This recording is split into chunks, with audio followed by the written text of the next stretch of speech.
the impression from the answer you just gave to Jerry Rogers' question in the House of Assembly is that whistleblower legislation is very likely not going to happen. What's the real situation here? Well, the situation whistleblower legislation, as I mentioned so often in the House, is that we continue to monitor and look at other jurisdictions that have whistleblower legislation in place. See how it's working, what the best practices are, see what problems there are in it. So far, what we found from the other jurisdictions is that there are problems with whistleblower legislation in practically every jurisdiction. In that, it's not always what it turned out to be. If we're going to bring in a piece of whistleblower legislation in this province, so we want to bring a piece of legislation that works in the best interest of our public servants. And what we've seen so far, from what we've observed in the other jurisdictions, there's nothing there that will displace what we already have in our system. And I want to point out that in our jurisdiction, we have whistleblower coverage in several pieces of legislation.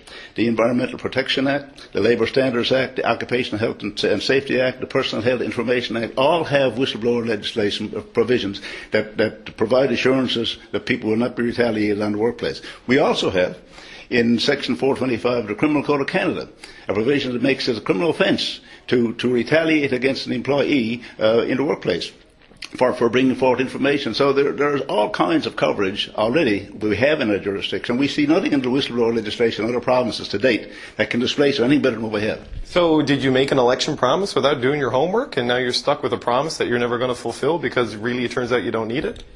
We are still on the same path that we have been on in whistleblower legislation. There are 6 other jurisdictions in this country that do not have whistleblower legislation, and they're in the same boat as we are. They're looking at all the other jurisdictions. They're waiting and seeing how the jurisdictions work, working out the trouble points in the legislation. And if we can put together a piece of legislation at the end of the day that meets the goals of being better than what we have, then we're certainly going to do it. But you've been studying this and reviewing this now for about a half a decade.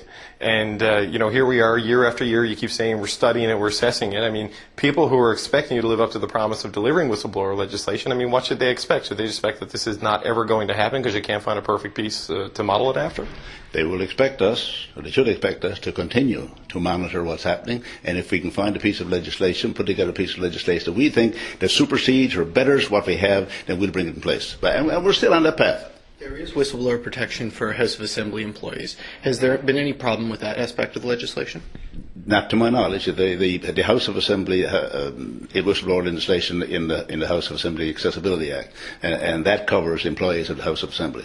And to my understanding, no complaints have ever been issued for investigation under that act. So if that legislation exists here in this jurisdiction for employees who work here, why can't you take that and apply it to the general civil service?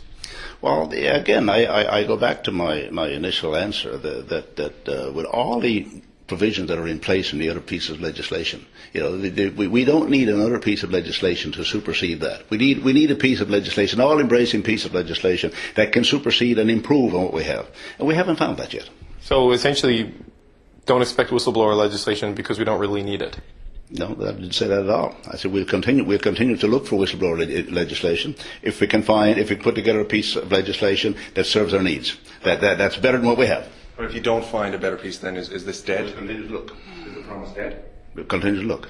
The way you're describing it, though, how many jurisdictions are there like yours that you can study? It's been 5 years. I'm assuming you would have checked pretty much all the whistleblower legislation that's out there. It's not like looking for the perfect rug or the perfect couch. It's a legislative framework, so either you're going to do it or you're not. And it sounds like with all these answers over the years that this is just never going to happen. Whistleblower legislation, as I mentioned, there's whistleblower legislation in, I think, 4 jurisdictions in this country, apart from, in addition to the federal government. So that's 7 provinces and ends who do not have whistleblower legislation, who are in the same boat as we are, who are looking at the others and monitoring it and seeing how it's working. You must remember that the whistleblower legislation in the other jurisdictions are relatively new. Most of this whistleblower legislation has only been brought in the last 2 or 3 years in the other jurisdictions, and they haven't had time yet to work through it, to work to do the trouble points out of it. So it's going to take some time to see how they're doing before we can adapt anything that they might have.